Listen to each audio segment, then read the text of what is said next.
Começando mais uns 60 segundos do Bem, mais um, rapaz. Olha, daqui a pouco eu tô tirando férias de mim mesmo. Acabou agora, o Corinthians ganhou do Grêmio lá em Porto Alegre, 1-0. Corinthians conseguiu uma vitória goleada, porque o primeiro tempo foi muito ruim, jogo muito fraco. Nada acontecia de um lado, nada acontecia do outro, deu sono. Segundo tempo também começou muito ruim. O Luan, que todo mundo vinha pedindo uma chance, o Luan entrou em campo hoje, não fez muita coisa, não fez praticamente nada.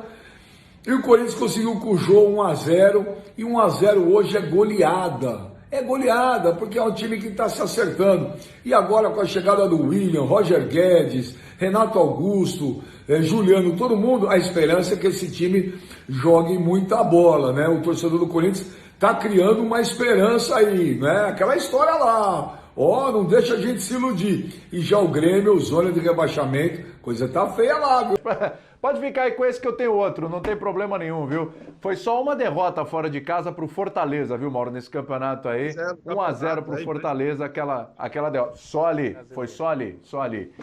Pedro, tudo bem? Você tava comigo nessa, né, Pedro? Olha lá, vamos abrir aí falando sobre o Corinthians andando pra trás. Ainda falei pro Pedro, falou, os caras estão acabando com o Silvinho aqui no Twitter por causa dessa insistência com o Jô. Foi todo por água abaixo nossa pauta, mas é assim que funciona, né? O jornalismo é assim, Pedro. Tudo bem, William? Sabadão aqui com você, Mauro, Jean, professor, principalmente o fã de esporte em casa.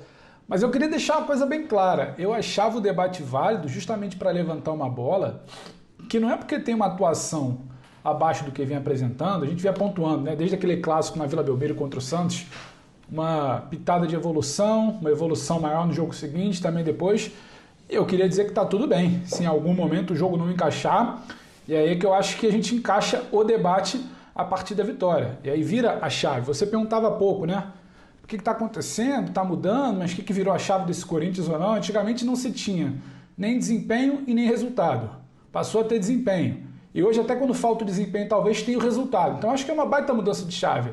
Eu acho que eu compreendo tranquilamente um time como o do Corinthians, que eu sempre bato na tecla, que não é um time pronto, é bom que se diga, é um time em evolução. Não é porque entra um Juliano que está tudo ótimo, não é porque o Renato começa a ganhar uma minutagem maior que está tudo ótimo. O que a gente vê é evolução, é começando a criar mecanismos que vão te entregar resultado. Hoje esses mecanismos não foram criados. O Juliano não foi bem no primeiro tempo, tirando um passe que ele acha, se eu não me engano, o Jô, numa entrada pela área ali pela direita, se eu não me engano, o Mosquito, desculpa, não era o Jô, não era o Mosquito. Ele consegue achar o Mosquito num belo passe, tirando isso ele não foi bem. Ele vinha com uma atuação, sabe, primorosa nos últimos jogos, não errava nada, não errava passe. Então, assim, isso vai acontecer. A oscilação é natural, é o time que ainda está se encontrando, é o time que ainda está em evolução, é o time que está em formação. Mas até quando essa oscilação é natural e a atuação não é boa, como a gente conversava antes do jogo, como o Jean falou, o Mauro, o professor também, te entrega resultado. E não entrega resultado por acaso. A torcida pode até querer debater se o Renato tinha que ter entrado antes. A gente não sabe qual é a real situação, se dava para aguentar 45 minutos, se era melhor ter 20, 25 minutos, se tinha que tirar o jogo, se tinha que manter um homem de referência porque o jogo não era bom e talvez uma bola lá na frente ele poderia resolver. Foi o que aconteceu. O gol não nasce por acaso. O Jô sai da área, sofre a falta e o Jô é o cara para essa bola levantada colocar lá dentro. Então tem mérito também. Então, assim, o que mais me chama a atenção nesse Corinthians é a virada de chave, William. É meio clichê, mas é a mudança de momento. Antes, o jogo que se criava muito ficava no máximo no empate.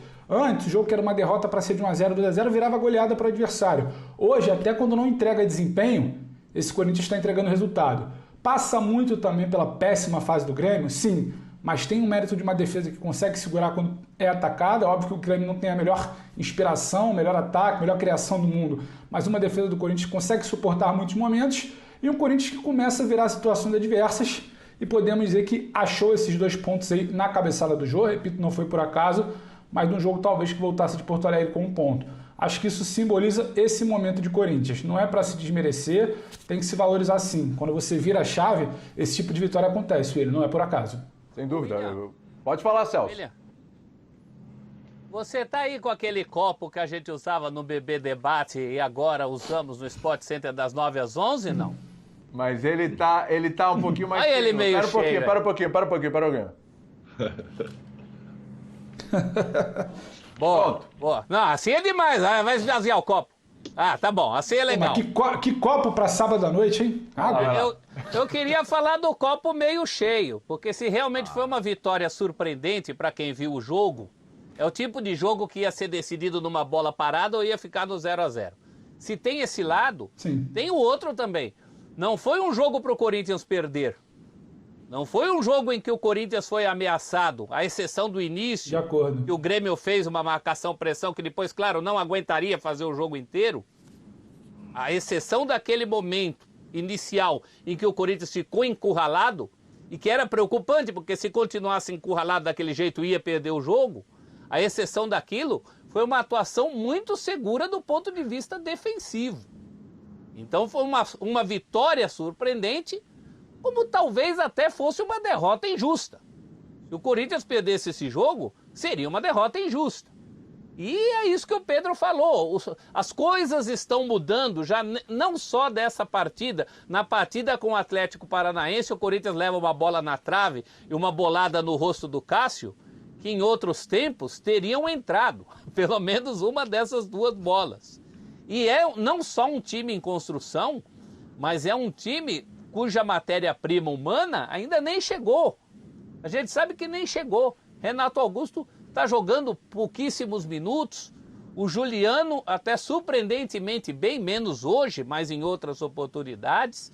Tem jogadores aí para chegar, o Roger Guedes é uma certeza, o William é uma suposição cada vez mais forte, a gente vai falar disso. Dentro desses milagres corintianos de não ter dinheiro na segunda e estar milionário na quarta, a gente vai falar muito disso aqui, mas mais do que um time em construção, é um time a ser construído com matéria-prima que nem está aí ainda.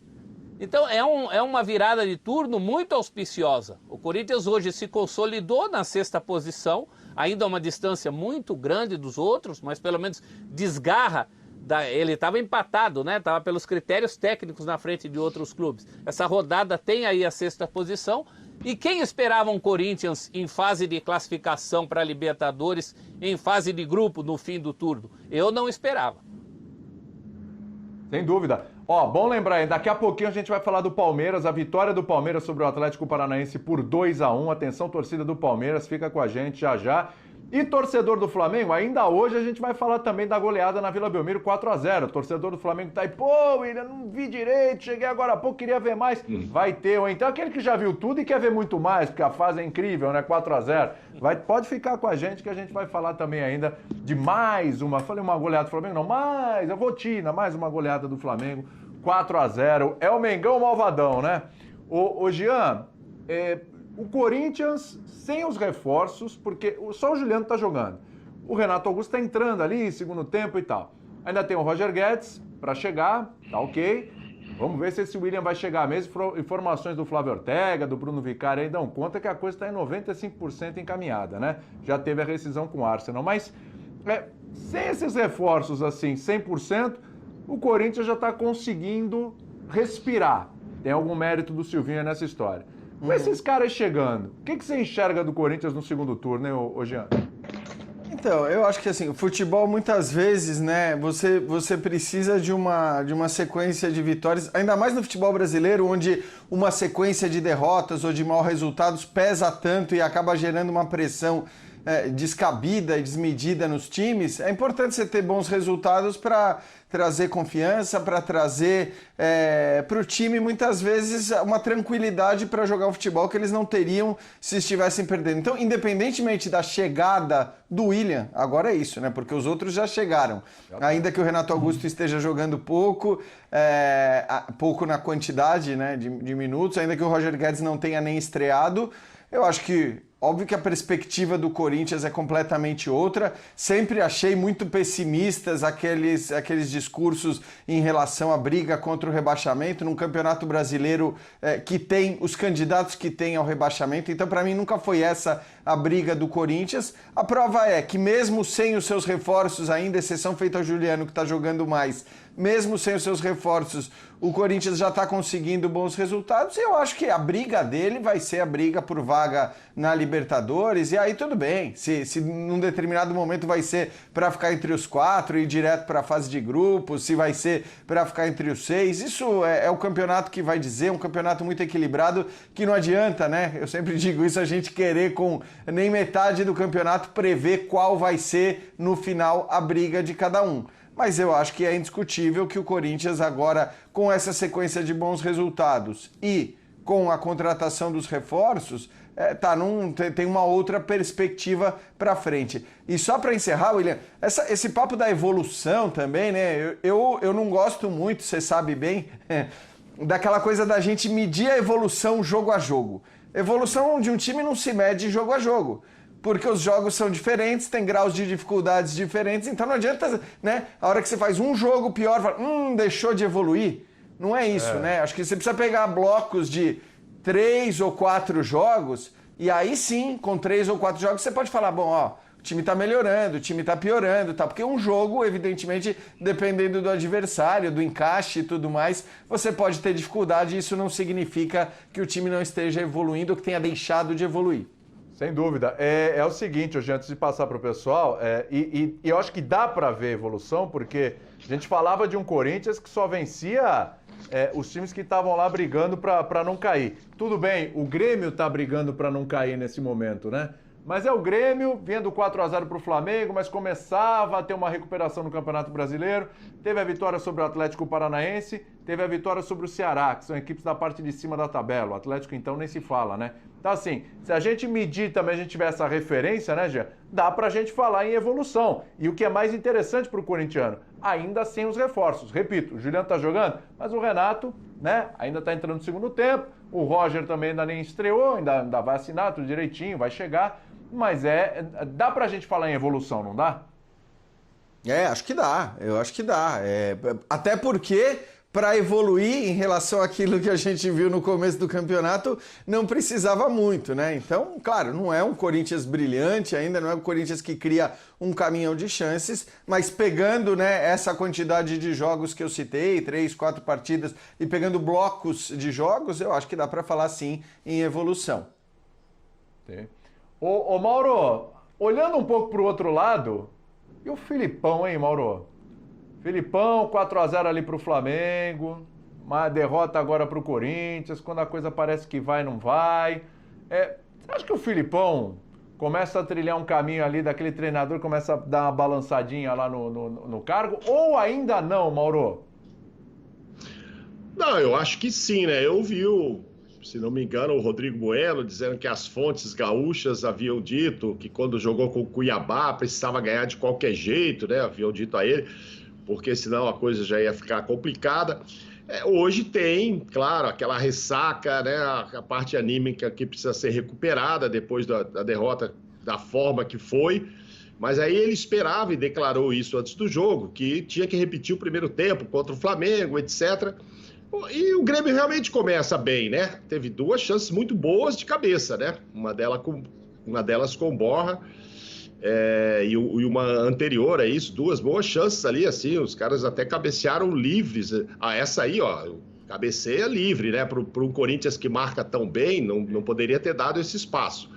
Mas, enfim, depois o Corinthians não iguala o jogo, vai controlando, e aí aquele toque de bola para lá e para cá, como eu disse, e aí não se viu o Grêmio. Eu acho que, claro, o Felipe tem uma história imensa, e essa foi a chance com o Borja, que o Felipe chama de Borja, né, por causa da cidade lá do Rio Grande do Sul, mas o que acontece...